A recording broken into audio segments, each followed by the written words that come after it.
ሰላም እንዴት ናችሁ? ዛሬ ህይወታችንን 3 ቦታ ከፋፍዬ አንድ ነገር ላስታውሳችሁ ፈልጋለሁ። በቀን ውስጥ 8 ሰዓት በእንቅልፍ እናሳልፋለን።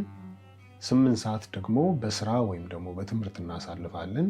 የቀረችውን 8 ሰዓት ብቻ ነው እንደፈለግን አድርገን የምንኖራት። ይህ ማለት አንድ ሰው 60 ዓመት እዚህ ምድር ላይ ቢኖር 20ውን ዓመት በስራ እያሳለፈው ነው ወይ በትምህርት፣ 20ውን ዓመት ደግሞ በእንቅልፍ እያሳለፍነው ነው። የቀረችውን 20 ዓመት ነው የምንኖርባት። ያ ማለት ደግሞ ታሪካችን ነው። ታሪካችንን እንዴት እየጻፍነው ነው? ሰዎች ባሰመሩልን መንገድ እየተመላለስን ነው ወይስ እንደምንፈልገው እየኖርነው ነው?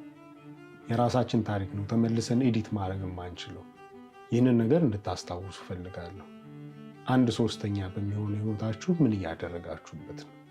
ታሪካችሁን እናንተ እየጻፋችሁት ነው ወይስ ሰዎች የጻፉላችሁን ታሪክ እየኖራችሁ ነው?